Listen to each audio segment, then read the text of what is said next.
नमस्ते। आज हम अपना घरौंदा बदलकर एक नए घरौंदे की तरफ बढ़ रहे हैं। ये बहुत इमोशनल करने वाला दिन है।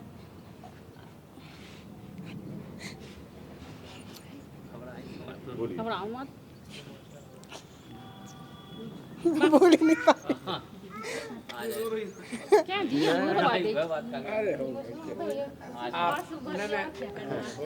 आप दे दीजिए, आप बोल दीजिए।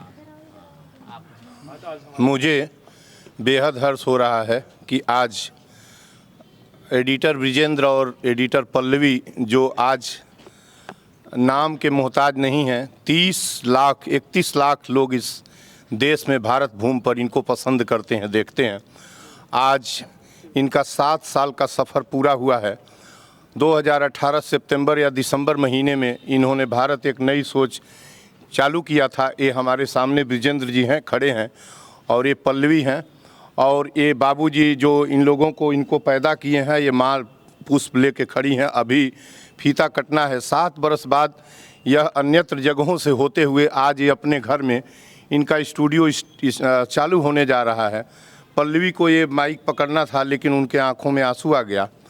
मैं यह इस अवसर पर आप सबको, जितने भी लोग देख रहे हैं इनको आज लाइव, सबको सबके लिए आशीर्वाद चाहता हूं, और इस कामना के साथ कि पल्लवी की पहुंच करोड़ों में पहुंच जाए इस देश के अंदर, और ये चैनल फ्लोरिश करे, आगे बढ़े।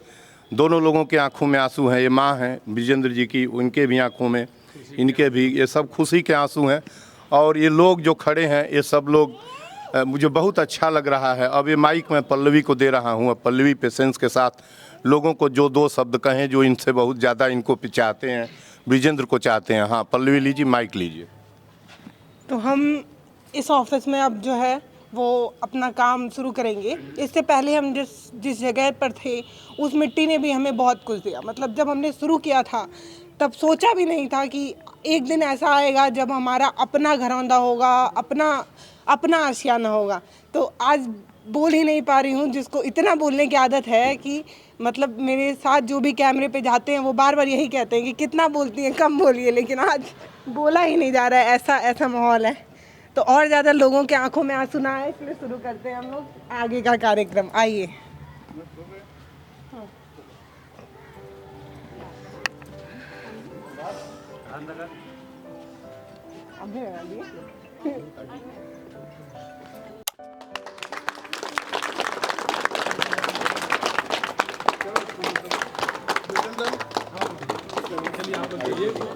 चलिए आप भी चलिए चलिए।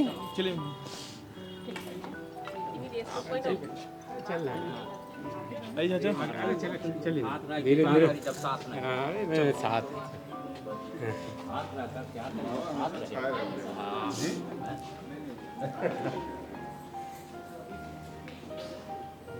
ये दिन हम लोग के लिए इसलिए खास होगा क्योंकि इस ऑफिस में सबसे पहला कदम हमारे माता पिता रख रहे हैं। तो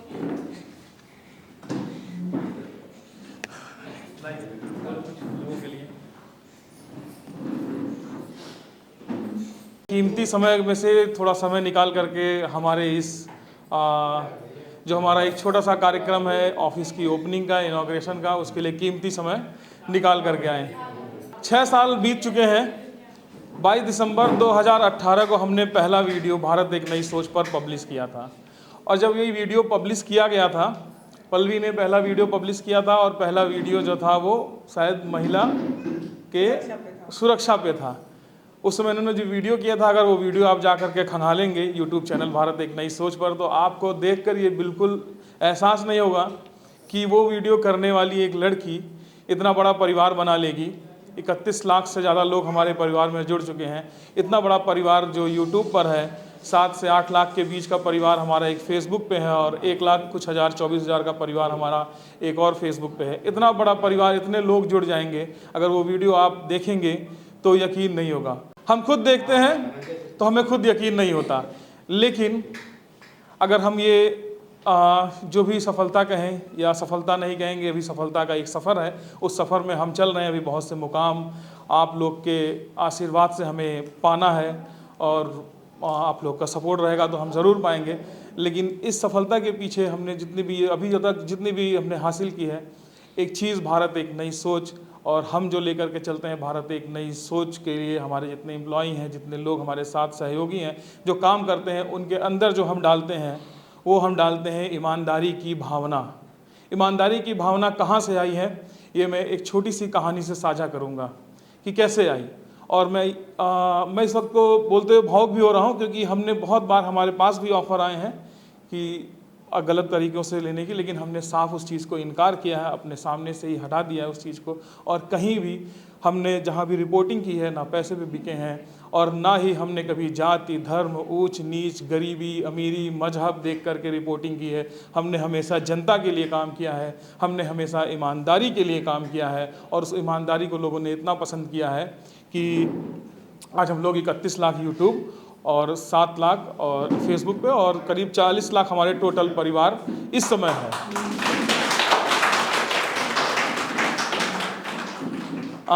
ईमानदारी, वैसे ईमानदारी की कोई परिभाषा नहीं है मेरे हिसाब से। ईमानदारी एक वो चीज़ होती है जो एक भावना होती है जो अंदर से उत्पन्न होती है, क्योंकि हर वक्त कोई ईमानदार भी नहीं रह सकता है। ये वक्त की क्षण की बात होती है जब आप उस परिस्थिति में पहुंचते हैं और उस समय आपका दिल और दिमाग आपको क्या कहता है कि उस परिस्थिति से कैसे निपटना है, आपको ईमानदार कैसे बनना है, कैसे बने रहना है, कैसे अपने बड़े बुजुर्गों का परवरिश में जो उन्होंने दिया है, हर कोई हर माँ बाप देता है, हमारे माँ बाप ने भी वही दिया है, उसको कैसे उस समय आपके जहन में आता है और आप वहाँ से बच के अपने आप को उस क्राइम से बच करके निकालते हैं। एक छोटी सी कहानी मैं साझा करूँगा जिसने मेरे जीवन में बहुत बड़ा बदलाव लाया। बहुत छोटी सी कहानी है, मैं साझा करूँगा कैसे हुआ। इंजीनियरिंग का टाइम था, बीटेक 3rd सेमेस्टर की परीक्षा चल रही थी, फाइनल ईयर का एग्ज़ाम था। हमारा एक पेपर था EMMI, इलेक्ट्रिकल मेजरिंग इंस्ट्रूमेंट करके, उस अब तो काफ़ी टाइम हो गया, सब्जेक्ट में भूल जा रहा हूँ, काफ़ी बड़ा नाम था। EMMI का मेरा एग्ज़ाम चल रहा था, 100 नंबर का पेपर होता था। रात में बैठ के मैं पढ़ रहा था। मेरा एक, जब फर्स्ट ईयर में था तो मेरा एक दोस्त था, काफ़ी अच्छा दोस्त था, हितैषी दोस्त था, हर चीज़ में मेरा सुख चाहता था, हर चीज़ में मेरा अच्छा ही चाहता था।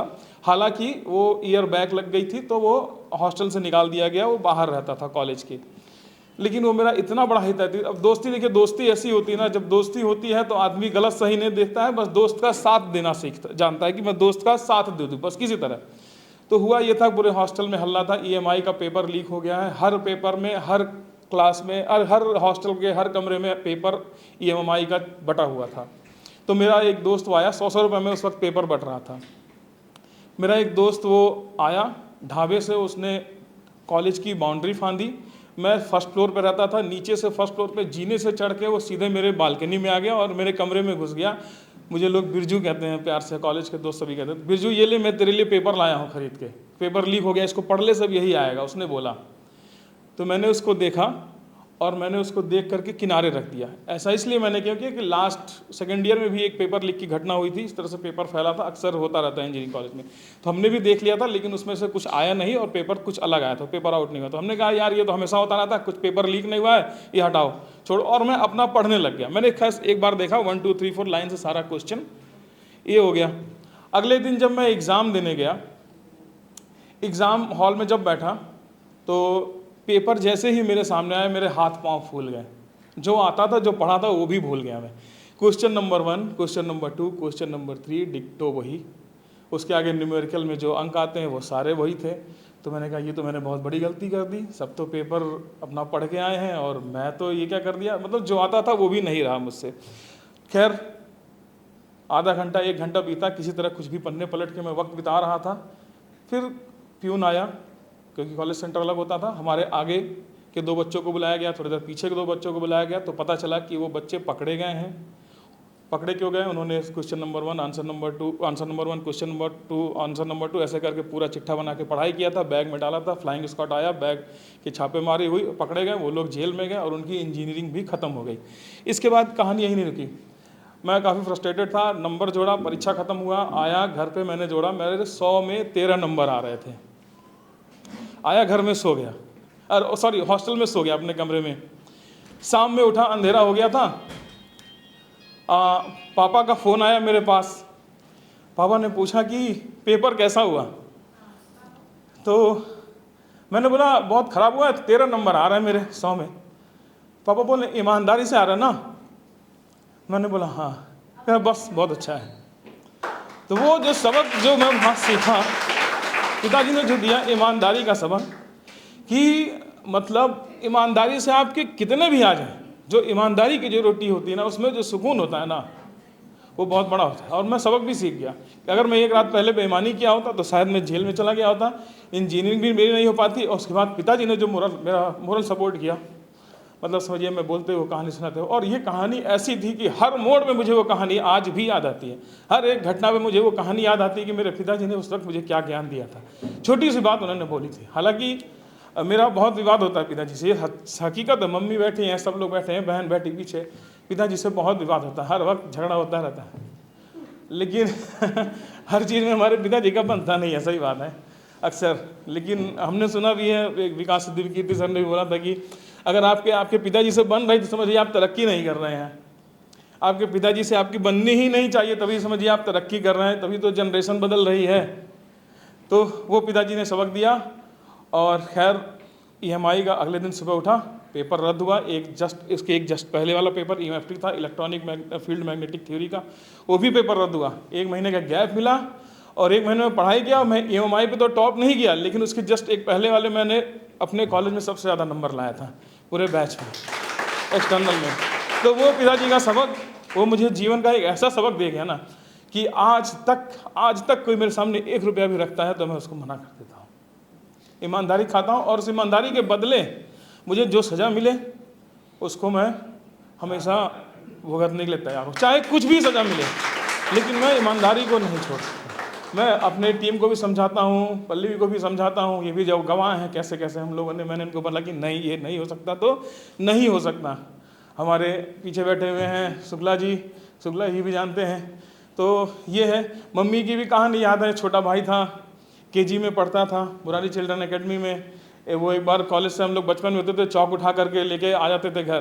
तो वो छोटा बच्चा था, KG में पढ़ने वाला, कितना समझदार, मम्मी ऐसे कॉलेज में चौक उठा करके लेते आया। मम्मी गई थी स्कूल रिसीव करने उसको, मम्मी बोल देखो मैं क्या लाया हूँ चौक, तो मम्मी ने वहीं एक झड़ दिया, कहा कि जाओ रख आओ, चोरी कर रहे हो। तो ये है परवरिश। खैर परवरिश सबको दी जाती है, हर माँ बाप अपने बच्चों को ईमानदारी की ही परवरिश देते हैं, हर कोई भी देता है, हर कोई माँ बाप, चाहे कोई माँ बाप हो। मैं कहता हूँ कोई डाकू भी होगा तो भी अपने बच्चे को ईमानदार बनाने की ही शिक्षा देगा कि तुम बेटा ईमानदार बनो। और तो वही है, मैं जो हमें देख रहे हैं, लाइव देख रहे हैं, तो मैं उनको वही कहूँगा कि भाई जीवन में ईमानदारी रखिए। और भारत एक नई सोच, मैं आपको वादा कर रहा हूँ, जब तक मेरे हाथ में है, जब तक पल्लवी के हाथ में है, भारत एक नई सोच, कभी बायस्ड नहीं होगा, कभी जाति, कभी धर्म, कभी लिंग, कभी ऊंच नीच, अमीरी गरीबी का भेदभाव नहीं करेगा। ये भारत एक नई सोच का वादा है मेरी तरफ से। और ये जब तक हमारे और पल्लवी के हाथ में कमान है, हम ये जो लिगेसी है इसको पीढ़ी दर पीढ़ी, हम तो नहीं रहेंगे आने वाले समय में, भाई ये जाना ही है सबको, लेकिन हमारा भारत एक नई सोच चलता रहेगा, इसकी नींव ऐसी बनाएंगे। और ये जो लिगेसी है, जो ये है, ये चलती रहे, ताकि ईमानदारी और भेदभाव से परे हटके ये आप तक मिले। और एक चीज़ और जो भारत एक नई सोच काम करता है, वो हम एक चीज़ और साझा कर दें। कुछ कहना चाहती हैं? हाँ। मुझे लग रहा है कि बहुत सारे लोग सोच रहे होंगे कि हम लोग सिर्फ लेक्चर दे रहे हैं, आगे का काम नहीं हो रहा है, लेकिन ये बहुत लंबा सफ़र है। 6 साल में ऐसा नहीं है, बहुत मुश्किल है बताना कि आपके सामने 500-500 के नोट की गड्डी रखी हो और आपने गरीबी देखा हो, तो आपको ये लगता है कि ये पैसा आपको एक अच्छा प्लेटफॉर्म तैयार करके दे सकता है। ये जो ऑफिस है ना, ये कुछ भी नहीं है, इतनी मोटी मोटी गड्डी हमने ठुकराई है। ये जो अभी हमने खड़ा किया है, ये हम बहुत पहले खड़ा कर सकते थे, लेकिन ये था कि नहीं लेना है। मतलब मैं तो कई बार मैं मानती हूँ कि मैं पिघली भी हूँ नोट की गड्डियों को देख के। इतनी मोटी मोटी गड्डी सिर्फ सामने रखना है और तारीफ़ करना है, लेकिन वो ठुकरा देना मैंने सीखा है। और अब मुझे लगता है कि आज जो ये छोटा सा घरौंदा है, ये ईमानदारी के बदौलत है, इसीलिए हम इतना इमोशनल हो रहे हैं, बार बार आँख में आंसू आ जा रहा है, क्योंकि ये बहुत पहले बन सकता था, इससे अच्छा बन सकता था। ये कुछ भी नहीं है, इससे लाख गुना अच्छा प्लेटफॉर्म है। बहुत सी न्यूज़ एजेंसियों के पास इससे बड़े बड़े सेटअप हैं, लेकिन हम इतने में ही खुश हैं। क्यों? क्योंकि हमने इसको बुना है, रोज़ एक एक धागे से बुना है।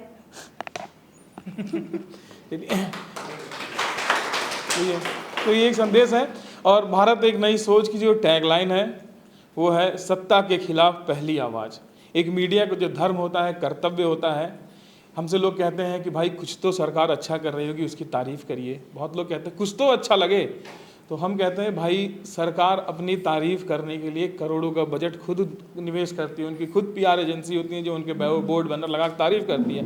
मीडिया जब तारीफ़ करने लगे, जिस दिन मीडिया अगर सरकार की तारीफ़ करने लगे तो समझ जाइए कि उस दिन लोकतंत्र ख़त्म हो जाएगा। तो भारत एक नई सोच की टैगलाइन है कि सरकार के खिलाफ पहली आवाज़, सत्ता के खिलाफ पहली आवाज़। हमारा काम है कि सत्ता में कोई भी हो, आज कोई है, कल कोई रहे, परसों कोई रहे, लेकिन हम जो है हम सरकार से हमेशा आवाज़ ऊंची करके उनसे सवाल करते रहेंगे, ज़मीनी मुद्दों को उठाते रहेंगे। हालांकि उन्होंने लाख कुछ काम कर दिए, मैं कहता हूँ 100 में से 99 काम सरकार ने सही किए, लेकिन अगर ये गलत काम है तो हमारी जिम्मेदारी है, हमारा फ़र्ज़ है, हम उनको याद दिलाएंगे कि ये एक काम जो है आपने गलत किया, इसको भी सही होना चाहिए। और यही एक सच्चे मीडिया का कर्तव्य है। भारत एक नई सोच आगे बढ़ेगा और जितनी तेज़ी से आगे बढ़ेगा, जितना बड़ा परिवार बनते जाएगा, उतनी मुस्तैदी से अपनी जड़ों को, अपने पाँव को मजबूत करते जाएगा और इतना मजबूत हो जाएगा कि कोई आने वाले समय में इसे हिला नहीं पाएगा और ये हमेशा जनता की ही आवाज़ बनकर रहेगा। अब हम लोग बहुत लंबा अपनी बात नहीं करना चाहते हैं क्योंकि बहुत लोगों को जाना भी है और बहुत लोग ये भी सोच रहे हैं कि बहुत लोगों को इंटरेस्ट भी नहीं होगा कहानी जानने में, तो हम लोग कार्यक्रम को आगे बढ़ा रहे हैं। नहीं, ऐसी बात नहीं है, इस पल का सबको इंतजार रहता है। हाँ जान बोलिए। बातों को इस शुभ अवसर का हम सबको इंतजार रहता है, इसलिए अपनी बातों को मिनिमाइज न करके बल्कि इसको अधिक से अधिक बड़े पैमाने पे बताया जाए, जिससे सबको एक अच्छी बात सीखने को, जानने को मिले और उसका अनुसरण करने का बल मिले।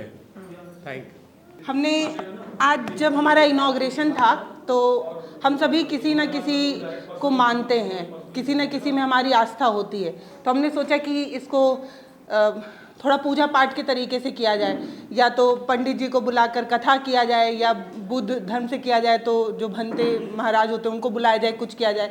लेकिन हमें एक बात समझ में आई कि हम जो कर रहे हैं वो किसी जाति, किसी धर्म, किसी मजहब पर टिका नहीं है। हम जो कर रहे हैं वो संविधान की कसौटी से कथा होना चाहिए। इसीलिए आज इस ऑफिस में जो सबसे पहला काम होगा वो संविधान की स्थापना की जाएगी और संविधान की हर एक लाइन जो ये कहती है कि हमें किसी भी आधार पर किसी के साथ भी न कम न ज़्यादा किसी भी तरीके का भेदभाव नहीं करना चाहिए, चाहे वो गोरा हो, काला हो, लंबा हो, छोटा हो, किसी भी जाति, किसी भी धर्म, किसी भी मजहब से आता हो, किसी भी लिंग से आता हो। लेकिन आपके नज़रिए में अगर आप इस बिरादरी से जुड़े हुए हैं, पत्रकारिता से जुड़े हुए हैं, तो आपके नज़रिए में किसी तरीके का भेदभाव नहीं होना चाहिए। इसीलिए अभी हम ये जो हमारा संविधान है इसकी प्रस्तावना पढ़ेंगे और इसको अपने ऑफिस में स्थापित करके ये मानेंगे कि इसकी एक एक लाइन, इसका एक एक शब्द चरितार्थ हो। थोड़ा सा कार्यक्रम को आगे बढ़ाते हैं, हमारे बोल वचन ज़्यादा हो गए हैं तो अपने मुंह से अपनी तारीफ कर रहे हैं इतने देर से। सच्चाई दुनिया के सामने आनी चाहिए, तभी तो आदमी सच्चे रास्ते पे चलने का प्रयास करेगा, तो बल मिलता है। मामा, हाँ मामा आपका, हाँ मामा आपको भी चांस मिलेगा।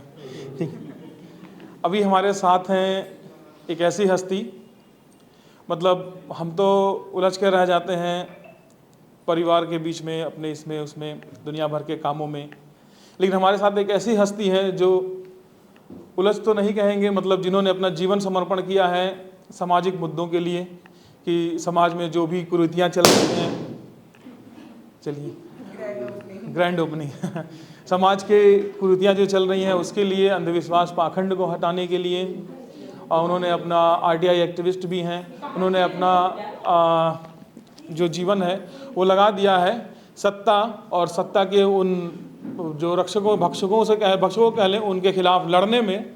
संपूर्णानंद मल जी, एक छोटा सा परिचय है उसको मैं दूंगा, और ये छोटा सा परिचय देने में थोड़ा ज़्यादा समय लग जाएगा मुझे, तो मैं लिख के पूरा रखा हूँ कि क्या क्या मुझे बताना, काफ़ी लंबा परिचय है और आप हमारे साथ मौजूद हैं, इसलिए हम बहुत गौरवान्वित महसूस कर रहे हैं। और आज हमारे साथ आप मौजूद नहीं, हमारे साथ आपका 3 से 4 साल पहले का रिश्ता है। लगातार एक अभिभावक के तौर पे, एक मित्र के तौर पे हर वक्त हमारे साथ खड़े रहे हैं डॉक्टर संपूर्णानंद मल जी, MA हिस्ट्री, PhD पुरातत्व इतिहास दिल्ली यूनिवर्सिटी से, 3 पुस्तकें इनकी प्रकाशित हो चुकी हैं, 3 अंतर्राष्ट्रीय सेमिनार, 4 अंतर्राष्ट्रीय seminar, 8 assignment term paper Delhi विश्वविद्यालय में, 5 वर्ष मानदेय अस्थायी शिक्षक गोरखपुर विश्वविद्यालय में रह चुके हैं, 200 से अधिक RTI लगा चुके हैं, 500 से अधिक PIL इन्होंने सर्वोच्च न्यायालय में दिया है। अच्छा, प्रेसिडेंट को लेटर लिखा है ना, मैं क्षमा चाहूँगा। बेरोजगारी, गरीबी, महंगाई, नफरत, बुलडोजर, STF आदि पर 500 से ज़्यादा अधिक इन्होंने प्रेसिडेंट को लेटर लिखा है। ठीक है, 10,000 पेड़ों का इनका एक उद्यान है जिसके लिए राज्यपाल उत्तर प्रदेश और मुख्यमंत्री उत्तर प्रदेश का प्रशस्ति पत्र मिला है। 20 से अधिक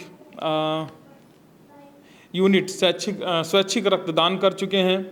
इनका एम है विषमता, गरीबी मिटाना एवं हिंदू मुस्लिम एकता को महफूज रखना, धर्म, मनुष्यता, अंधविश्वास, पाखंड का खंडन, विज्ञान एवं संविधान के लिए काम करते हैं। गांधी के स्वराज, भगत सिंह के समाजवाद, अंबेडकर के संविधान, कलाम के वैज्ञानिक राष्ट्रवाद, हिंदू राष्ट्र के अलगाववादी नफरती विचार का खंडन करते हैं। ये है संपूर्णानंद मल जी, हमारे साथ हैं इस वक्त मौजूद, और मैं संपूर्णानंद मल जी से आग्रह करूंगा कि वो आए। और इस वक्त हमारे हाथ में है भारत के संविधान की प्रस्तावना। एक बार आप इसको पढ़िए और हमारे इस कार्यालय में इसको स्थापित करिए, ताकि हम जब भी काम करें, जो भी काम करें, छोटे से बड़ा जो भी काम करें, हम इस संविधान की प्रस्तावना को अपने मन में बिठा करके हर किसी गरीब और वंचित के लिए काम करें।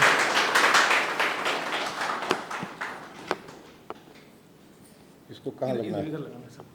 तो इसको पहले लगा दिया जाए। हाँ, आइए सर।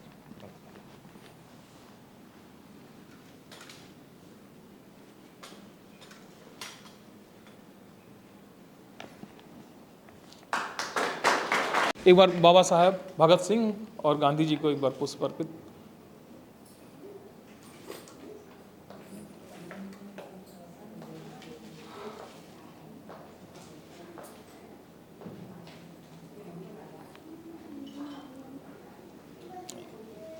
इसको हटाना। हमारा आपका रिश्ता सर 3 से 4 साल का हो गया, और हमारी जब पहली मुलाकात हुई थी तो उस वक्त सर अनशन में बैठे हुए थे, भूख हड़ताल पे थे।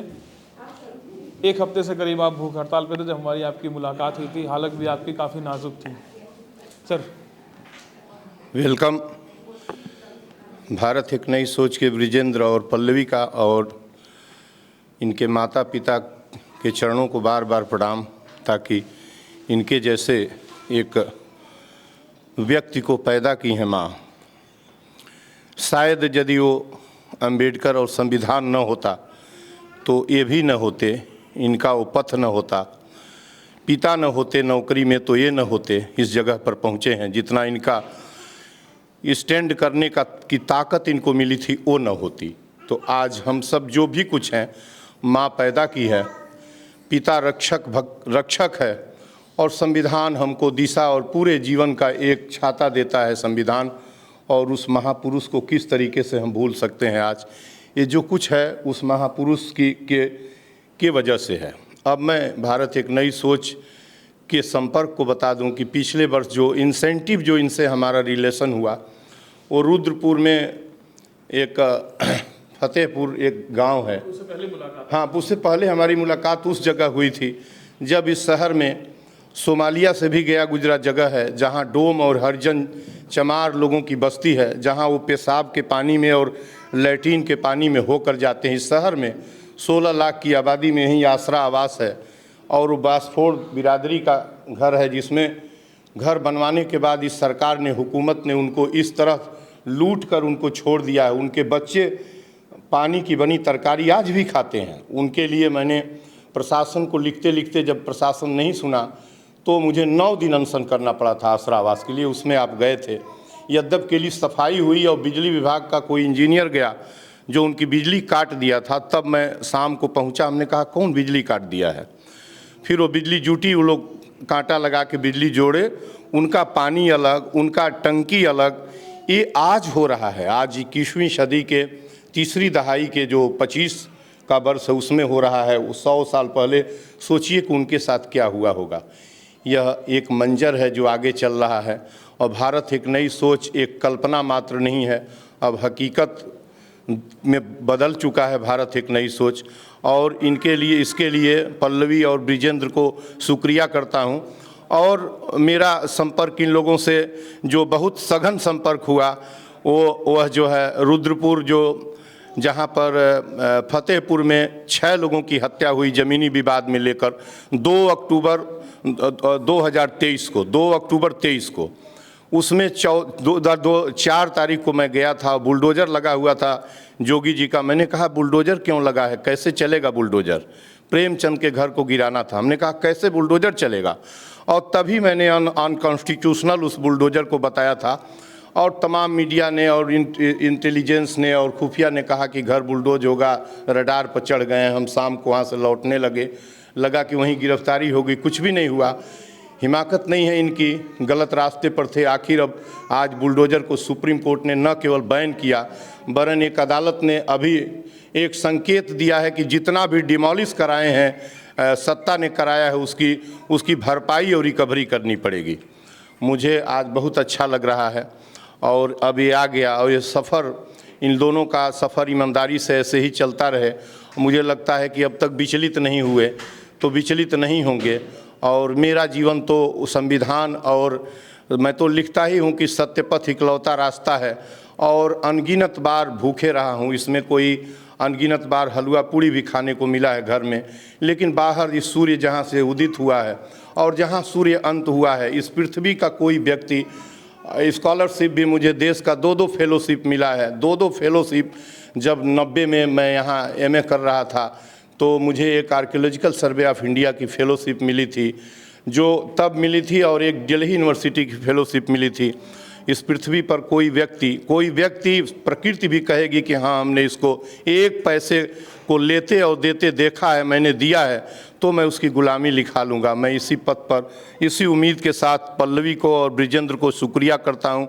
सभी लोगों का अभिवादन करता हूँ कि सब लोग आए हैं, और ये कारवां ऐसे ही बढ़ता चलेगा। अब तो पर्याय हो गया है। हमको जब एक आध बार 2-3 महीने से इनका वीडियो नहीं आ रहा था तो हमको फ़ोन आया छत्तीसगढ़ से और जो है वहाँ बंगाल से, सियालदह से, कि आप जो है बाबा कहाँ हैं, फ़ोन नहीं, और आपका वीडियो नहीं आ रहा है, मैडम जी कहाँ हैं।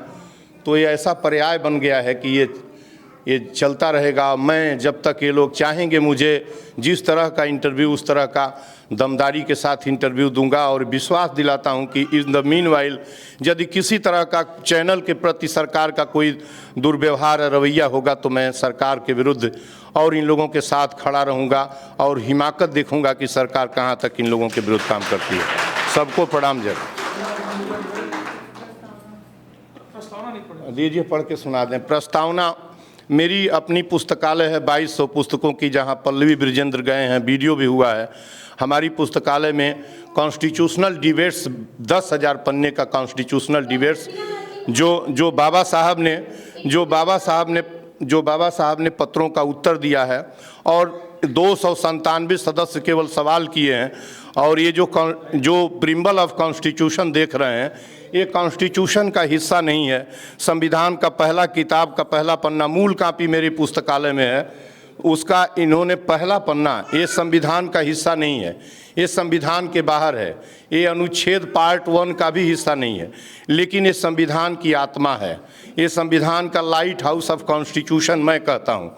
इसी से देख के संविधान चलना है। ब्रिजेंद्र का आग्रह है कि इसको मैं पढ़कर सुनाऊँ आपको, और इसको स्थापित करता हूं। और इस बात के साथ कि इससे अडिग नहीं होना है। कम से कम इन लोगों को भारत का संविधान उद्देशिका, जिसको अंग्रेजी में प्रिम्बल ऑफ कॉन्स्टिट्यूशन कहा जाता है, हम भारत के लोग भारत को एक संपूर्ण प्रभुत्व संपन्न, सॉवरेनिटी जिसको कहा जाता है, समाजवादी, सोशलिस्ट, पंथ निरपेक्ष, लोकतंत्रात्मक गणराज्य बनाने के लिए तथा उसके समस्त पंथ निरपेक्ष सेकुलरिज्म है, ये बाद में जोड़ा गया है, सोशलिज्म बाद में जोड़ा गया है, दोनों शब्द बाद में जोड़े गए हैं। संविधान के हमको लगता है कि 1976 में 42वें संशोधन में जोड़े गए हैं। सामाजिक, आर्थिक, राजनीतिक न्याय, जितने भी रिजर्वेशंस आप देखते हैं इसी के तहत, और directive principles of the constitution जो पार्ट 3 का हिस्सा है, पार्ट 4 है कॉन्स्टिट्यूशन का, 35 से 52 तक है, उसमें उसमें दिया हुआ है, 1 मिनट रुके रहें, विचार, अभिव्यक्ति, विश्वास और धर्म, यही जो है फंडामेंटल राइट में कन्वर्ट हुआ है। रिलीजियस राइट ऑफ फंडामेंटल जो कॉन्स्टिट्यूशन का हिस्सा है 25 से 28 के बीच, यह कन्वर्ट हुआ है, बना हुआ है। उपासना की स्वतंत्रता, प्रतिष्ठा और अवसर की समानता, अपॉर्चुनिटी, नौकरी भी प्रतिष्ठा के साथ, ये नहीं है कि आप हमारी प्रतिष्ठा को ले सकते हैं। संविधान ये गारंटी देता है प्रतिष्ठा की प्राप्त करने के लिए, तथा सब में व्यक्ति की गरिमा, राष्ट्र की एकता और अखंडता, unity and integrity of the nation, ये नहीं अक्षुण्ण होना चाहिए। आज क्या हो रहा है इस देश के अंदर, आज क्या हो रहा है, इस देश के प्रधानमंत्री क्या कर दिया हिंदुस्तान को। आज चूँकि यह मंच आज ओपनिंग का है, आज उनके ऊपर मुझे दूसरा ही सौंपा गया है। ये क्या हो रहा है, कोई बताए क्या हो रहा है। इंटीग्रिटी कहाँ है, यूनिटी कहाँ है हिंदुस्तान की, कहाँ बची है। ये तो इसमें लिखा हुआ है कि इसके बाहर नहीं बात करोगे। राष्ट्र की एकता और अखंडता सुनिश्चित करने वाली बंधुता बढ़ाने के लिए दृढ़ संकल्प होकर अपनी इस संविधान सभा में आज तारीख 26 नवंबर 1949 ईस्वी मिति शीर्ष संवत शुक्ल शताब्दी संवत 2006 विक्रमी को एतद द्वारा इस संविधान को अंगीकृत, अधिनियमित और आत्मर्पित करते हैं। ये हमारा प्रिम्बल ऑफ कॉन्स्टिट्यूशन है। हमें हर व्यक्ति को इसी पर ये इसकी फ़ोटो कापी यहाँ रख रहे हैं। कम से कम जो लोग आए हैं मोबाइल में खींच लेंगे, ये सोचेंगे कॉन्स्टिट्यूशन में जो कुछ लिखा गया है, fundamental right, fundamental duties of the directive principle of the constitution and fundamental duties, 10 fundamental duties है जिसमें लिखा हुआ है कि to develop scientific temper and humanity, to develop scientific temper and humanity. ये कॉन्स्टिट्यूशन में लिखा हुआ है नागरिकों के मौलिक कर्तव्य। ये भारत के लोग, सत्ता पक्ष के लोग क्या कर रहे हैं, किस तरह का अंधविश्वास फैलाया गया है। पत्थर से इंसान निकालना, प्राण डालना, ये तो violation of the fundamental duties है। जैसा मैंने शुरुआत किया था कि पिताजी बोलते हैं कि ईमानदारी की 2 रोटी या 2-4 नंबर या 2-4 रुपए हो, वही बहुत मतलब आपकी मेहनत का है तो अच्छा है। तो एक पिताजी मेरी बात और बोलते हैं कि कहीं चले जाओ, अपनी ज़मीन को ना बोलो, अपनी जड़ों को मत बोलो। तो हमारे साथ मौजूद हैं हमारे गांव के वरिष्ठ, सबसे वरिष्ठ हमारे बाबा श्री छोटे लाल जी। मैं बोलूँगा बाबा 2 शब्द आप आशीर्वाद के तौर पर हम लोगों के लिए।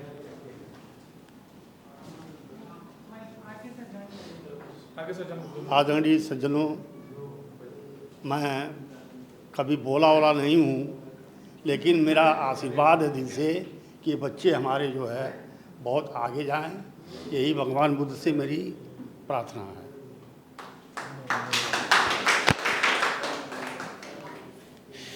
अभी हमारे साथ वो शिक्षक जुड़ेंगे जिन्होंने हजारों बच्चों को सिर्फ 1 रुपए में शिक्षा दे करके, सिर्फ 1 रुपए वार्षिक शुल्क ले करके इंजीनियरिंग कॉलेज तक पहुंचाया है।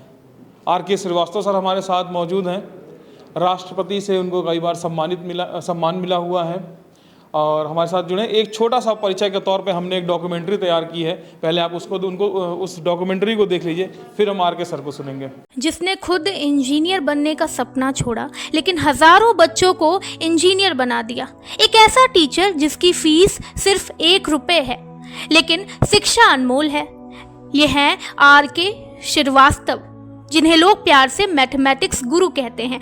आखिर कौन है ये, क्यों उन्हें गरीबों का मसीहा कहा जाता है और कैसे ये बच्चों की जिंदगी बदल रहे हैं, चलिए जानते हैं। बिहार के रोहतास जिले के विक्रमगंज के रहने वाले RK श्रीवास्तव पिछले 15 सालों से गरीब बच्चों को मुफ्त में पढ़ा रहे हैं। उनका सपना था कि वो खुद इंजीनियर बने, लेकिन हालातों ने उन्हें कुछ और सिखाया। उन्होंने देखा कि बहुत से गरीब बच्चे सिर्फ पैसों की कमी की वजह से आगे नहीं बढ़ पा रहे हैं, तो उन्होंने तय किया कि वो उनकी मदद करेंगे। बस यही से उनकी गुरु बनने की कहानी शुरू हो गई। आज जहां बड़े बड़े कोचिंग इंस्टीट्यूट लाखों रुपए फीस लेते हैं, वहीं RK श्रीवास्तव सिर्फ 1 रुपए में बच्चों को पढ़ाते हैं। ये फीस सिर्फ एक परंपरा को बनाए रखने के लिए है, ताकि बच्चे शिक्षा को सम्मान दें, गरीब हो या अमीर, हर किसी के लिए फीस बराबर, सिर्फ 1 रुपए। उनकी खुद की जिंदगी भी आसान नहीं थी। बचपन में ही पिता का साया उठ गया था। बड़े भाई ने ऑटो चलाकर घर संभाला। जब आर.के. श्रीवास्तव IIT की तैयारी कर रहे थे तभी उन्हें टीबी हो गई, लेकिन उन्होंने हार नहीं मानी। बीमारी के दौरान भी वो घर पर बच्चों को पढ़ाने लगे और तभी उन्हें एहसास हुआ कि उनका असली सपना पढ़ाना है, ना कि इंजीनियर बनना। 2008 में उन्होंने अपनी कोचिंग की शुरुआत की। धीरे धीरे उनकी मेहनत रंग लाने लगी। अब तक वो 545 से ज़्यादा बच्चों को इंजीनियरिंग कॉलेज तक पहुंचा चुके हैं। कई गरीब बच्चे जो कभी स्कूल तक छोड़ने की कगार पर थे, आज उनकी बदौलत बड़ी बड़ी यूनिवर्सिटीज में पढ़ रहे हैं। आज आर.के. श्रीवास्तव सिर्फ बिहार में ही नहीं बल्कि देश भर के कई बड़े कोचिंग इंस्टीट्यूट में चीफ गेस्ट के तौर पर पढ़ाने जाते हैं। पटना का अवसर कोचिंग सेंटर, हरियाणा का कटौलिया कैंपस और मगध सुपर 30 जैसे प्रतिष्ठित कोचिंग में भी वो बच्चों को पढ़ा चुके हैं। उन्होंने मैथ्स के पाइथागोरस थ्योरम को 52 अलग अलग तरीकों से हल कर वर्ल्ड रिकॉर्ड बनाया है। उनका नाम world book of record London में दर्ज हो चुका है। पूर्व राष्ट्रपति रामनाथ कोविंद सहित कई बड़ी हस्तियों ने उन्हें सम्मानित किया है। इतना ही नहीं, वो जो भी कमाते हैं उसका बड़ा हिस्सा गरीब बच्चों की मदद में लगा देते हैं। उनकी सबसे बड़ी कमाई तब होती है जब उनका कोई स्टूडेंट सफल होकर उनके हाथ में 1 रुपए की गुरु दक्षिणा रखता है। आर.के. श्रीवास्तव की कहानी सिर्फ उनकी सफलता ही नहीं बल्कि शिक्षा के प्रति उनके समर्पण और समाज के लिए उनकी सोच की मिसाल है। और अगर आपको लगता है कि शिक्षा सिर्फ पैसों वालों के लिए है तो एक बार आर.के. श्रीवास्तव की कहानी जरूर जानिएगा। Thank you sir. Pallavi ji, sir आपको और आपकी टीम को बहुत बहुत धन्यवाद। बहुत बहुत शुक्रिया सर।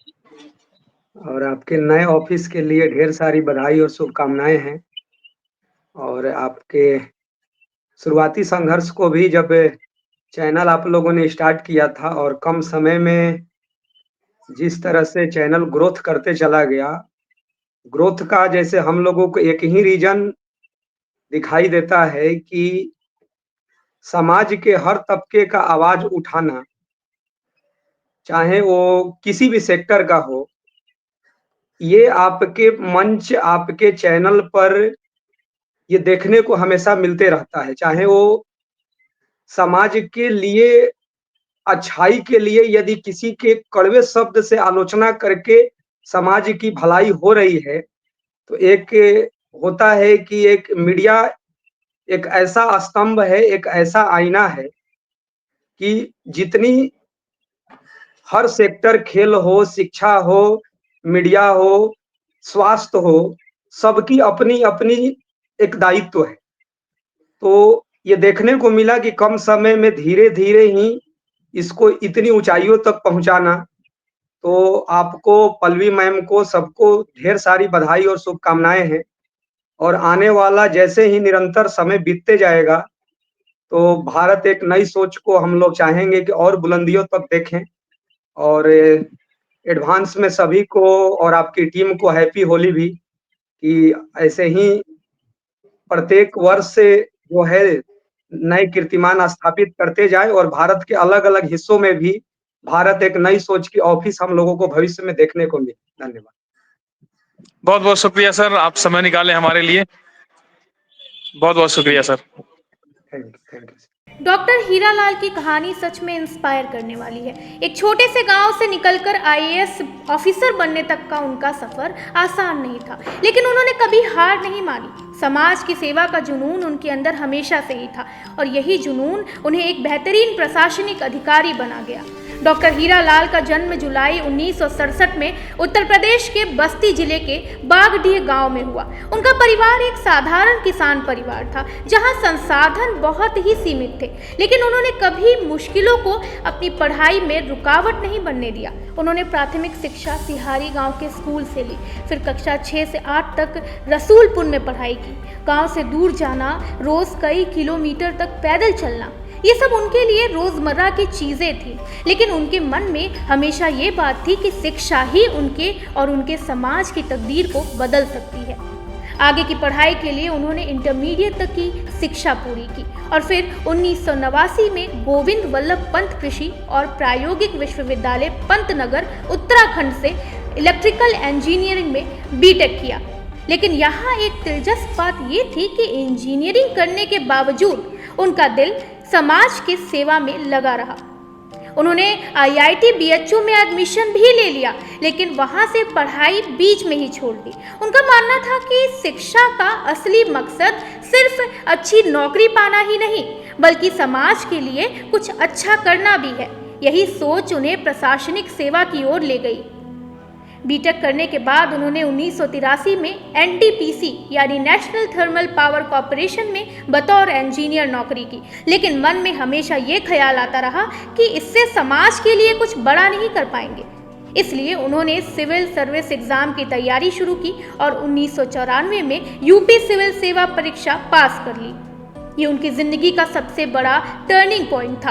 अब वो प्रशासनिक सेवा में आ चुके थे और अपने सपनों को हकीकत में बदलने का मौका मिल गया था उन्हें। IAS बनने के बाद उन्होंने उत्तर प्रदेश सरकार में कई अहम पदों पर काम किया, जिनमें शामिल हैं यूपी लघु उद्योग निगम कानपुर के प्रबंधक निदेशक, संस्कृत विभाग के विशेष सचिव और निदेशक, यूपी डेस्को के प्रबंध निदेशक, ग्रामीण विकास विभाग में विशेष सचिव, फैजाबाद मंडल में क्षत्रिय खाद्य नियंत्रक, श्रम विभाग और होमगार्ड विभाग के विशेष सचिव। लेकिन उनकी सबसे चर्चित पोस्टिंग बांदा जिले के DM जिलाधिकारी के रूप में हुई। यहाँ उन्होंने ऐसे काम किए जिनकी गूंज पूरे देश में सुनाई दी। बांदा हमेशा से जल संकट से जूझता रहा है, लेकिन जब डॉक्टर हीरालाल वहाँ के DM बने तो उन्होंने जल संरक्षण के लिए भूजल बचाओ खेती बढ़ाओ अभियान की शुरुआत की। उन्होंने गांव-गांव जाकर लोगों को जल बचाने की ज़रूरत समझाई, तालाबों, कुओं और बाकी जल स्रोतों को फिर से जीवित कर दिया, ग्रामीणों को इस काम से सीधे जोड़ा, जिससे अभियान एक आंदोलन में बदल गया। इसके शानदार नतीजे देखे गए। कई गांवों में जल संकट कम हुआ और किसानों को खेती में फायदा मिलने लगा। लेकिन डायनामिक DM का खिताब उन्हें कैसे मिला? दरअसल बांदा में अपनी मेहनत और जोश की वजह से लोगों ने उन्हें डायनामिक DM कहना शुरू कर दिया। इसकी एक बड़ी वजह ये थी कि वो किसी भी काम को सिर्फ सरकारी आदेश मानकर नहीं करते थे, बल्कि खुद ग्राउंड पर उतरकर उसे पूरा करते थे। लोकसभा चुनाव 2019 में उन्होंने मतदान प्रतिशत बढ़ाने के लिए एक अलग ही तरीका अपनाया। खुद घर घर जाकर लोगों को वोट देने के लिए प्रेरित किया। जो लोग बाहर रहते थे उनके नंबर निकालकर कॉल किए और मतदान के लिए बुलाया। 20,000 से ज़्यादा पत्र लिखकर लोगों को जागरूक किया। ये तरीके इतने असरदार साबित हुए कि पूरे जिले में मतदान प्रतिशत काफ़ी बढ़ गया। उन्होंने बांदा में मॉडल गांव योजना की शुरुआत की ताकि गांव को आत्मनिर्भर बनाया जा सके। इस पहल में शिक्षा, स्वास्थ्य, स्वच्छता और कृषि सुधारों पर जोर दिया गया। किसानों को फार्मर प्रोड्यूसर कंपनीज के जरिए संगठित कर आर्थिक रूप से मजबूत किया गया। सरकारी स्कूलों की हालात सुधारने और डिजिटल एजुकेशन को बढ़ावा देने के लिए उन्होंने कई इनोवेटिव कदम उठाए। स्वास्थ्य के क्षेत्र में उन्होंने राष्ट्रीय स्वास्थ्य मिशन NHM के तहत मातृ शिशु स्वास्थ्य पर फोकस किया। ग्रामीण इलाकों में कुपोषण रोकने और बेहतर स्वास्थ्य सेवाएं देने के लिए काम किया। डॉक्टर हीरालाल हमेशा से प्रशासनिक कार्यों में IT और आधुनिक तकनीक के इस्तेमाल को बढ़ावा देते आए हैं। उनकी पहल से सरकारी योजनाओं में पारदर्शिता आई और लोगों को योजनाओं का लाभ तेजी से मिलने लगा। 16 साल प्रशासनिक सेवा में काम करने के बाद 2010 में वो अमेरिका गए। यहाँ उन्होंने लोक प्रशासन संघर्ष समाधान और नेतृत्व पर 1 साल का विशेष परीक्षण लिया। इससे उन्होंने सरकारी कार्यों को और ज़्यादा प्रभावी बनाने के नए तरीके सीखे। इसके बाद भी उन्होंने सीखने का सिलसिला जारी रखा और 2020 में उत्तर प्रदेश में सुशासन में ICT की भूमिका पर PhD पूरी की। आज वो उत्तर प्रदेश सरकार के पार्टी भूमि विकास विभाग में कार्यरत हैं और राज्य स्तरीय nodal agency watershed development component प्रधानमंत्री कृषि संचय योजना के CAO के रूप में काम कर रहे हैं। वो एक चेंज मेकर स्पीकर और ऑथर के रूप में प्रशासनिक सुधारों और सुशासन को लेकर जागरूकता भी फैला रहे हैं। डॉक्टर हीरालाल की कहानी ये बताती है कि अगर इरादे मजबूत हों तो किसी भी मुश्किल को पार किया जा सकता है। एक छोटे से गांव से निकलकर IAS बनने और फिर समाज में बड़े बदलाव लाने तक का उनका सफर सच में प्रेरणादायक है। सुना पूरा बहुत बढ़िया बनाया है। ये जो है डॉक्यूमेंट्री 5 मिनट की, करीब 4 मिनट 19 सेकंड का बनाया, काफी कुछ कवर किया है, वो अच्छा बनाया है। और हाँ, हमारा अच्छा आपका रिश्ता सर 4 साल का है। आज हमने अपना नया ऑफिस का उद्घाटन किया है। हाँ, तो शुभकामनाएं मेरी तरफ से। और मेरी ये इच्छा ही नहीं, प्रबल इच्छा है और जिज्ञासा, और मेरी शुभकामनाएं हैं कि आप जो है जिस तरह से समाज को जगाने, समाज की आवाज उठाने, और जो मीडिया का एक रोल होता है, और वो मीडिया का रोल निभाने के लिए बहुत ही त्याग और संघर्ष की जरूरत है, वो आप लोग जो है आप लोगों में देखने को मिल रहा है। तो बहुत अच्छा है, और ऊपर वाले ने चाहा तो आप लोगों का साथ मिलेगा ऊपर वाले का, और आप लोग आगे बढ़ते रहोगे। मेरी बहुत शुभकामनाएं हैं और आशीर्वाद है। बहुत बहुत शुक्रिया सर, और समय देने के लिए बहुत बहुत शुक्रिया। नहीं, थैंक यू, और बहुत बस बढ़िया। आपका ये नया ऑफिस आपके लिए और ज्यादा लाभकारी, शुभकारी और प्रोग्रेसिव हो, यही मेरी शुभकामना है। बहुत बहुत शुक्रिया सर, बहुत बहुत थैंक शुक्रिया यू, समय देने के लिए। थैंक यू, शुक्रिया आपका, थैंक यू, नमस्कार। हम लोग वैसे भी दिन भर कई परंपराएं चलती हैं, व्रत रहते हैं, तो एक बार एक मीडिया ग्रुप के नाम से थोड़ी देर के लिए रुक जाइए। हमारे पास भोजन की व्यवस्था, अभी अच्छा भोजन मिलेगा, हम भी करेंगे, आप लोग भी करेंगे, सब लोग साथ में करेंगे। लेकिन पल्लवी जी ने एक डॉक्यूमेंट्री तैयार की है हमारे 6 साल के सफ़र को दर्शाते हुए। उस डॉक्यूमेंट्री को एक बार देखिए। आज हम आपको एक ऐसे सफ़र पर ले चल रहे हैं जो करीब 6 साल पुराना है। हमने एक ऐसे प्लेटफॉर्म की शुरुआत की जिसके बारे में हमें खुद भी कोई जानकारी नहीं थी। हम रोज़ कुछ नया सीखते थे, रोज़ कुछ नई गलती करते थे, और उस गलती को सीख कर फिर कुछ नया करते थे। ये करते करते हमें करीब 6 साल हो चुके हैं, लेकिन ये सफ़र कितना ज़्यादा कष्टदायी रहा, इसमें क्या कुछ हमने सीखा, क्या कुछ खोया, क्या कुछ पाया, ये सब बताना बहुत लंबा होगा। लेकिन आज अगर ठहर कर सोचती हूँ तो सिर्फ इतना याद आता है कि जब हमने शुरू किया था तब हमारे पास कुछ भी नहीं था। एक मज़ेदार बात बताऊँ आपको, ये माइक जो हमने लिया था वो माइक भी उधार के पैसे से लिया था। लेकिन उसमें मज़ेदार बात ये है कि जो माइक हमने लिया था वो माइक दरअसल सिंगिंग माइक था। ना तो वो मीडिया माइक था और ना ही उसमें साउंड क्वालिटी बेहतर थी। हमें ये भी जानकारी नहीं थी कि मीडिया माइक और सिंगिंग माइक में अंतर क्या होता है। समझ रहे हैं आप? मतलब हमने वो प्लेटफॉर्म शुरू कर दिया था जिसकी ए भी हमें नहीं पता था। हमने पहले ABCD सीखी, उसे अपनाया और उस पर काम करते चले गए। लेकिन हमने शुरू क्यों किया ये आप सोच रहे होंगे।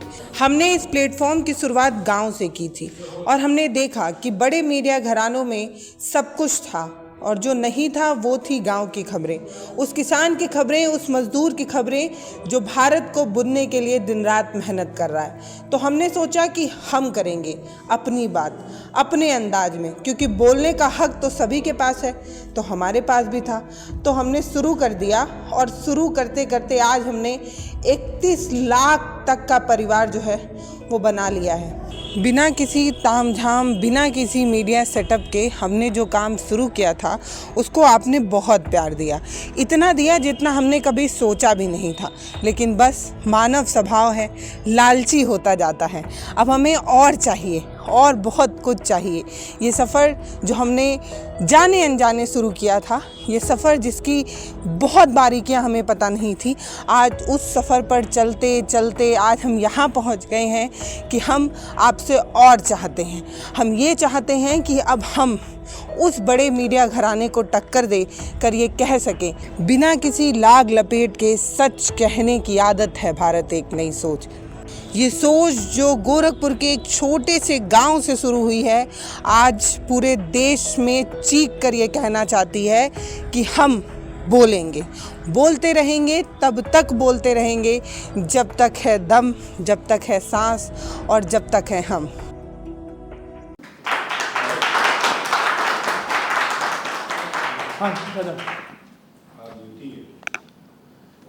मामा ननिहाल से शुरू करते हैं, लेकिन मैं थोड़ा देर कर दी आप तक आने में। आइए मामा। अच्छा, ओहो, अलगा लाई है क्या?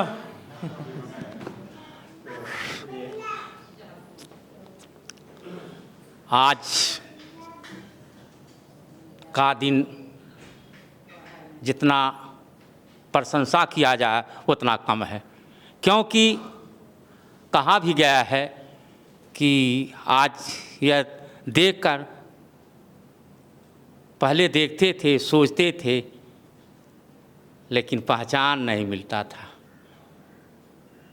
तो कहा भी गया है, सारी धरती कागज कहूँ, सारी धरती कागज कहूँ, लेखनी सब बन रहा है, 7 समुंदर की मसी बनाओ, तब वो इस परिवार का गुण न लिखा जाए। बार कहले सोच को बदलो, सोच को बदलो, सितारे बदल जाएंगे, सोच को बदलो, सितारे बदल जाएंगे, नज़र को बदलो, नज़ारे बदल जाएंगे। किश्तियाँ बदलने की ज़रूरत नहीं है, किश्तियाँ बदलने की ज़रूरत, किश्तियाँ माने होता है नाव, किश्तियाँ बदलने की ज़रूरत नहीं है, दिशाओं को बदलो, किनारे बदल जाएंगे। गरीबी में शरीफों की, गरीबी में शरीफों की शराफत कम नहीं होती, गरीबी में शरीफों की शराफत कम नहीं होती, जला दो सोने को मगर कीमत कम नहीं होती। और हम बाबा साहेब के विचारों पर अवगत करें, क्योंकि सत्य था, सत्य है, सत्य रहेगा। गांधी जी ने कहा था, गांधी जी ने कहा था, सत्यम ब्रूयात प्रियम ब्रूयात, सत्य बोलो प्रिय बोलो। यह भी कहा गया है, सब लोग जानते हैं लेकिन मानने को तैयार नहीं है। कैसे?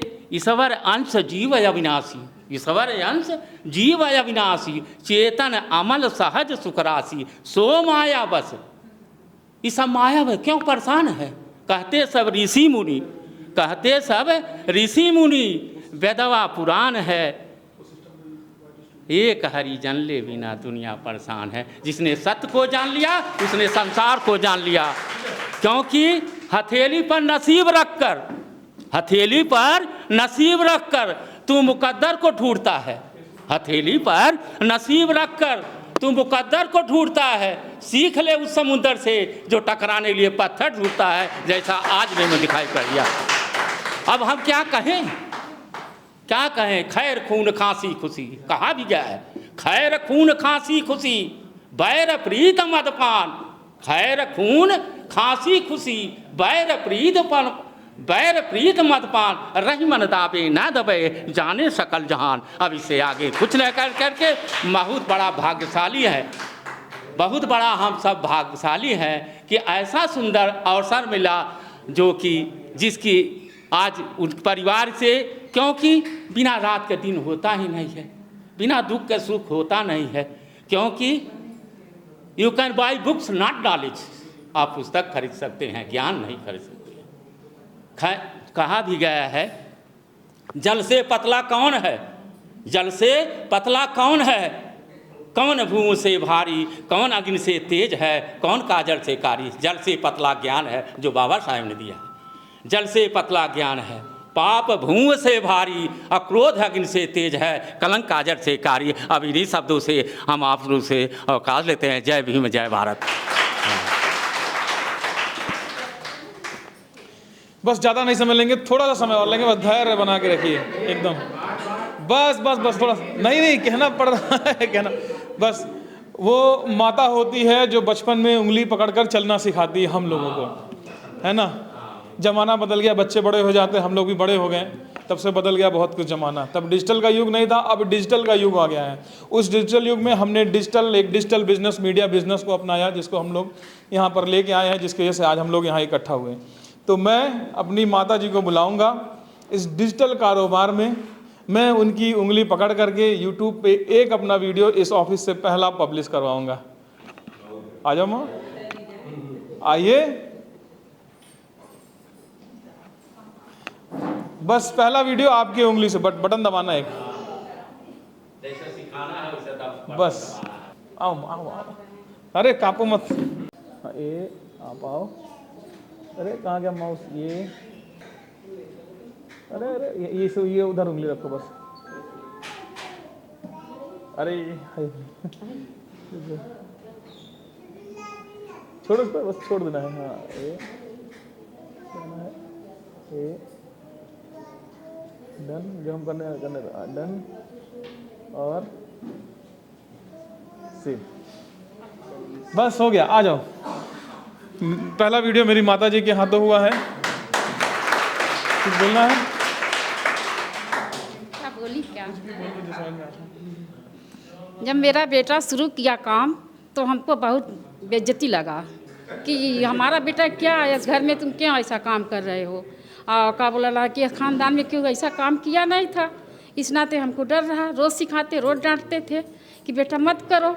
हम तुमको इंजीनियर बनाने भेजे थे कि जूता में पॉलिश हम लगाएंगी, बाकी तुम पढ़ के इंजीनियर बनो, बाकी तुम बेटा क्यों ये काम कर रहे हो।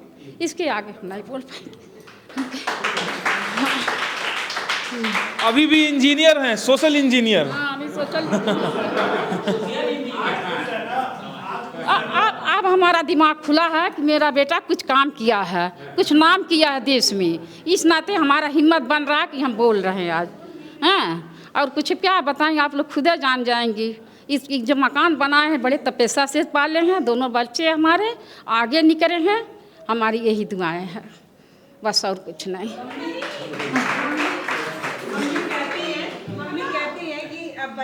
मम्मी कहती है कि बच्चे को इंजीनियरिंग की पढ़ाई कराए थे कि वो इंजीनियर बनेगा, लेकिन बच्चा जो है वो माइक लेके घूमता रहता है। हाँ, बच्चा माइक लेके घूमता था। मैं इंजीनियर बनाने भेजे थे।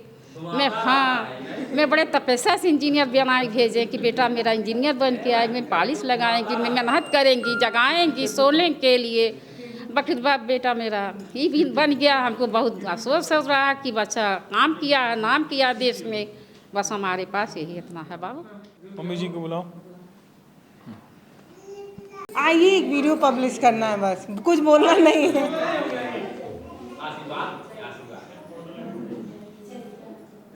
आइए का कार्यक्रम खत्म करना है।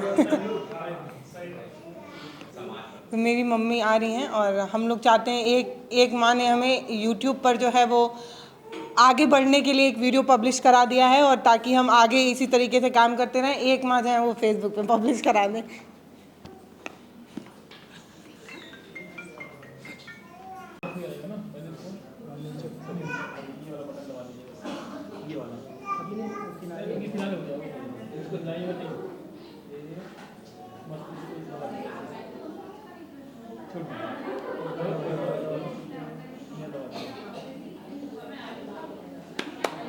हो गया? चलिए आशीर्वाद। तुम लोग आगे बढ़ो, बस यही काम। तो यही तो बोलना नहीं है। बोल यही तो बोलना है। नहीं देखो, मैं बोल नहीं सकती। कुछ भी आशीर्वाद, आगे बढ़े।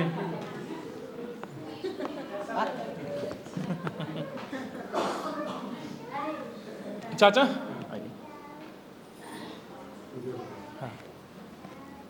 अब मैं चाहता हूं कि पूर्वांचल के गांधी कहे जाने वाले शख्स से मेरा अनुरोध है कि हमें सपरिवार और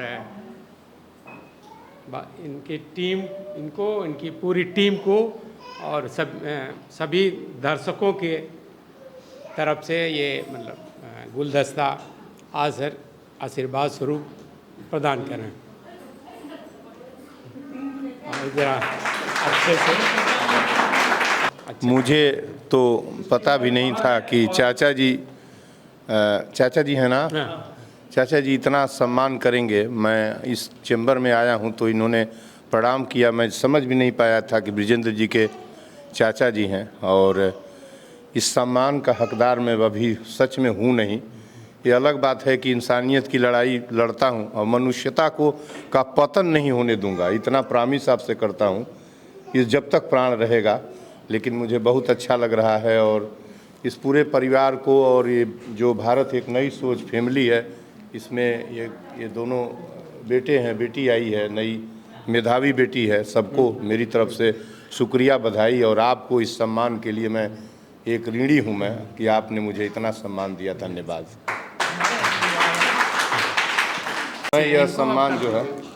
मैं यह सम्मान ब्रिजेंद्र को और पल्लवी को, जो होनहार और मेधावी हैं और जर्नलिज्म के क्षेत्र के उधर उदित चेहरे हैं। और ब्रिजेंद्र ने कहा है कि एक जो है लीगेसी है, मैं समझता हूं कि ये अब एक ट्रेडिशन का रूप ले चुका है 6-7 सालों में।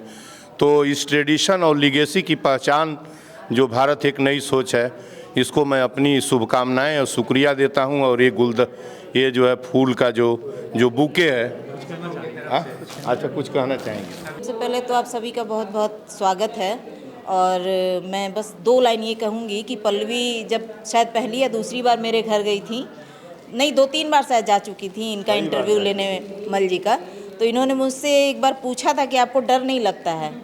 मैंने शायद इन्होंने मेरा एक इंटरव्यू भी लिया था, तो मैंने कहा था कि नहीं पल्लवी, मुझे डर नहीं लगता है, क्योंकि हमेशा सच्चाई की ही जीत होती है। और मुझे ये पूरा विश्वास है और मैं देखती भी हूँ सामने भी कि मेरे पति कभी भी झूठ और झूठ के पक्ष में नहीं जाते हैं और ना उसके बारे में कभी सोचते हैं। ये हमेशा सत्य के ही रास्ते पर चलते हैं और गरीबों की मदद करते हैं।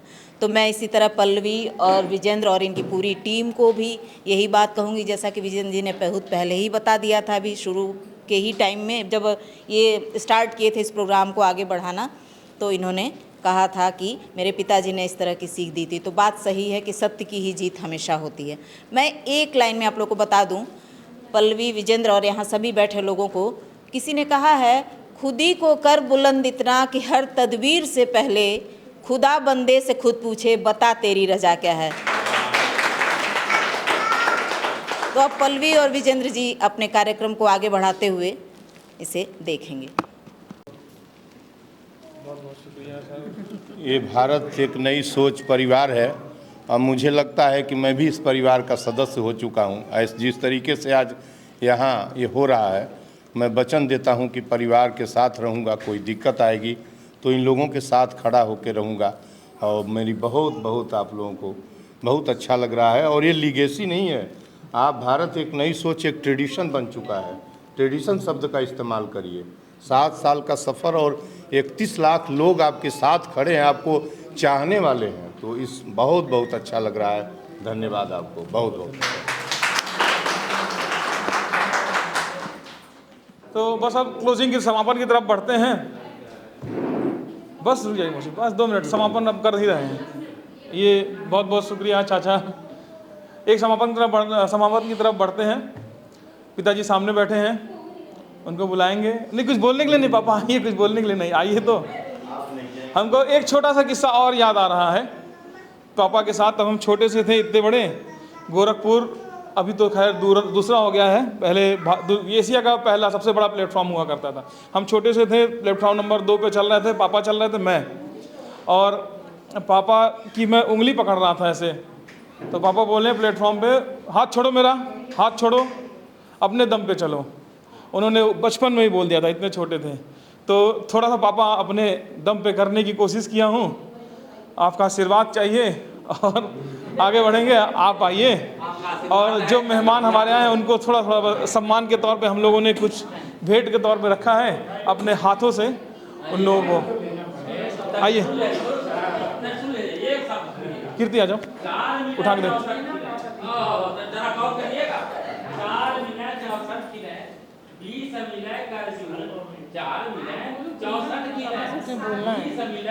आई बाबा हृदय से हृदय मिला, साथ का अब इससे बड़ा क्या, जब हृदय से हृदय मिल गया, यह सब जब ये देना है, हम बुलाते हैं। सबसे पहले शुरू करते हैं सर।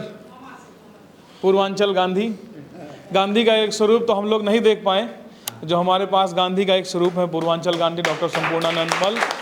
हमारी तरफ से एक छोटा सा भेंट, आप समय निकाल कर हमारे साथ आएँ। और समय निकाल कर नहीं, हम आपके समय पे हमारा हक बनता है और हम हमेशा हक से आपको बुलाते हैं और हक से आपके घर पे भी आते हैं। सर बहुत शुक्रिया सर।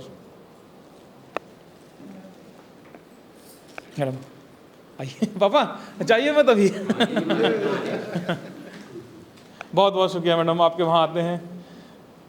हमारी वजह से परेशान भी आप होती हैं बहुत। हम लोग आ जाते हैं सर का इंटरव्यू करने। सर कभी कभी बहुत गुस्सा भी हो जाते हैं बोलते बोलते। हमारे गांव के सबसे वरिष्ठ बाबा, आइए श्री छोटेलाल जी।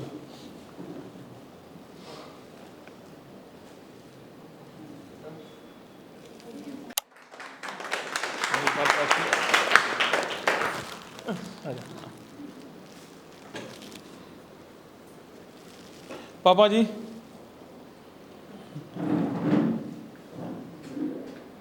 आइए पापा।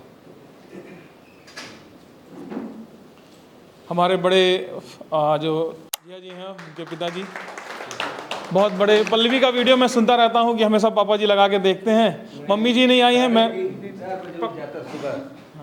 और सबसे पहले इनका ये देखता हूँ। अभी एक बच्ची है, आज सवेरे, हाँ इसका मैं देख रहा था। उड़ीसा में, दक्षिण भारत में कहीं एक कांस्टेबल का ये ले रही थी।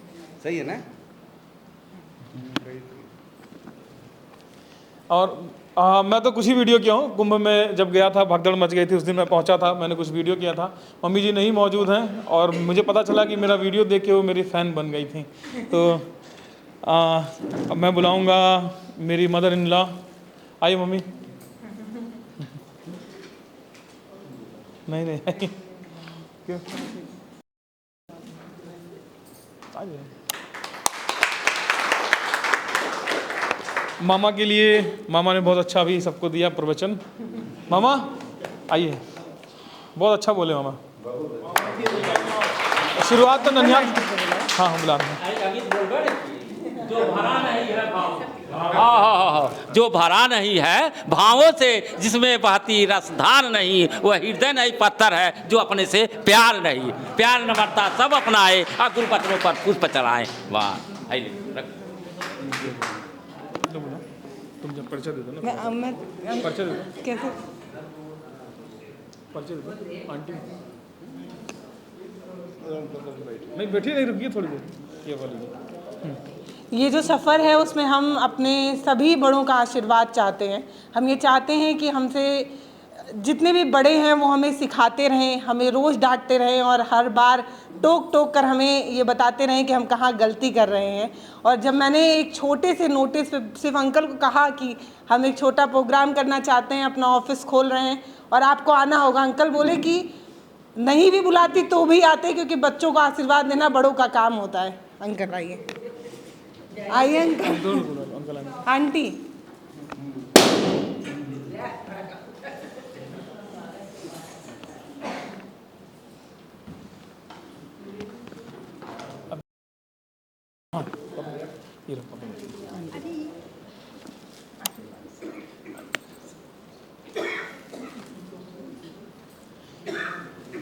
एक पिताजी तो मेरे बगल में खड़े हैं। अब मैं बुलाऊंगा उन शख्स को जो हमेशा फ़ोन करके मुझे गाइड करते हैं। यहाँ तक कि जब हमारा कार्ड जो छोटा सा बना था, बरकत ने बनाया था, मैंने भेजा तो मेरे चाचा ने तुरंत फ़ोन करके बोला बाबू कार्ड बहुत अच्छा बना है। हमेशा आते हैं, बाबू ये काम करो, बाबू ऐसे करो, वीडियो देखते हैं, सराहना करते हैं। मैं बुलाऊंगा चाचा, आइए। आप कानपुर से चल के आए हैं, हम आपका बहुत इंतज़ार कर रहे थे। चाची, पापा दीजिए तो, पापा थक गए हैं क्या? आप दीजिए सर, आइए आपको मैं। अच्छा हाँ अम्मा, अच्छा आइए अम्मा, आ जाओ जल्दी जल्दी।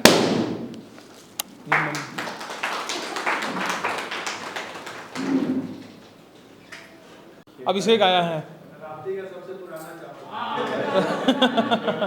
आता जाता रहता है। अभिषेक हमारे वहाँ जब राप्ती का ऑफिस यहाँ था तो हमारे यहाँ काम करते थे और अभिषेक हमारे साथ करीब 4-5 साल जुड़े थे। 4-5 मतलब वो राप्ती का सबसे पुराना चावल है अभी बोले। हमारा अभिषेक का रिश्ता 4-5 साल का है। एक बुलाने में अभिषेक आया है। सुजीत जी भी बहुत पुराने साथ में, उनको भी बुलाए थे, वो नहीं आए हैं। शशांक सर आइए, बेधड़क खबर के संस्थापक मालिक, बहुत बहुत शुक्रिया सर, बहुत बहुत शुक्रिया सर, बहुत लेट आए हैं। लेकिन ये सर एक छोटा सा हमारी तरफ से तोहफा, आप हमारे बहुत पुराने साथियों में से, ये लीजिए सर। आपको ढेर सारी शुभकामनाएं। नए कार्यालय की, और सबसे बड़ी बात यह है कि अब आपके पास समय पर्याप्त बचेगा। आप 24 घंटे 24/7 काम कर सकते हैं। हाँ, इसकी ढेर सारी शुभकामनाएं और नए ऑफिस की ढेर सारी शुभकामनाएं। शशांक सर से मेरा रिश्ता ऐसा है कि जब मैंने इनको कार्ड भेजा तो मैं इनको बोला कि नया ऑफिस है, कुछ लेके आना पड़ेगा जिससे मैं सजा सकूं। तो हमारा इनका रिश्ता ऐसा है। शशांक शुक्ला जो बेधड़क चैनल है, जानकारी का मोहताज नहीं है। और ये लोग, मैंने देखा एक तस्वीर में शशांक के साथ ब्रिजेंद्र का, पल्लवी का, कि उनके पुराने प्रेमाइस में कैसे पुराने मित्र हैं दोनों, और दोनों जर्नलिज्म के हैं। और शशांक को किसी वजह से देर हो गई। बहुत अच्छा लग रहा है कि इस ओकेजन पर देर से ही शशांक आ गए। हमने आते ही पूछा था ब्रिजेंद्र से कि शशांक तो कहे कि उनके यहाँ कोई फंक्शन है, तो आप पूजा थी हाँ तो देर में आएंगे, आ गए। बहुत अच्छा लगा, बहुत अच्छा लगा शशांक। एक हमारे रिलेटिव कह लीजिए, मेरे छोटे भाई कह लीजिए, जो मैं अपना हर दुख शेयर करता हूँ। आइए श्री देवेंद्र वर्मा जी, आ जाइए। मेरी छोटी सिस्टर के हस्बैंड आ गए। ये क्या है? सोना, पापा कहाँ हैं?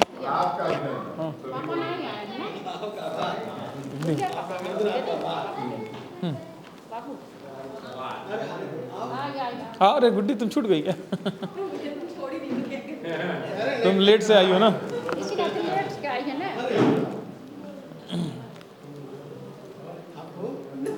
यहाँ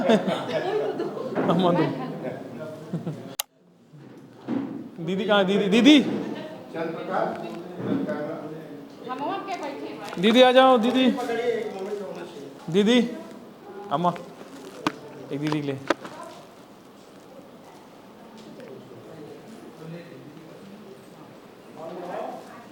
दीदी मेरी बड़ी दीदी हैं, डांटती हैं दीदी। हाँ, मुझको डांटती हैं, लेकिन मुझको डांटते हुए खुद मुझसे डरती हैं।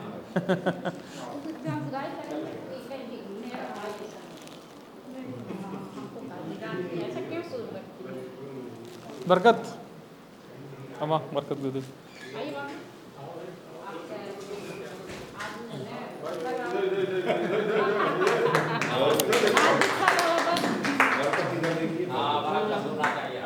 कीर्ति,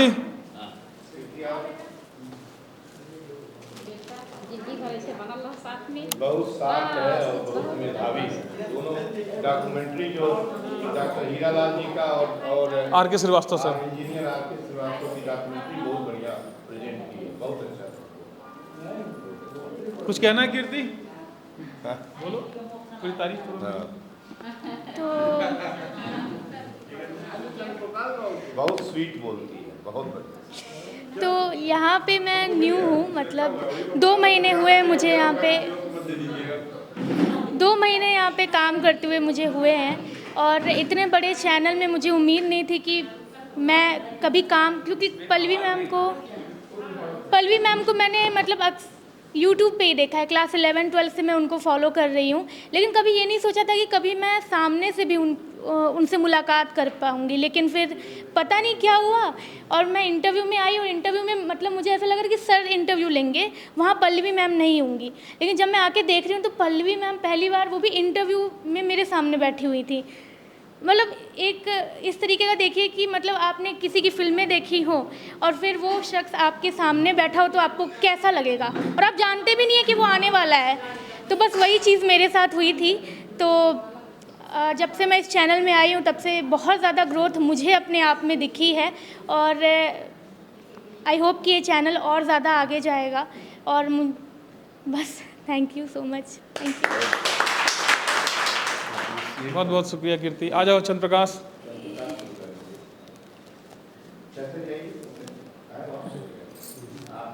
चंद्र प्रकाश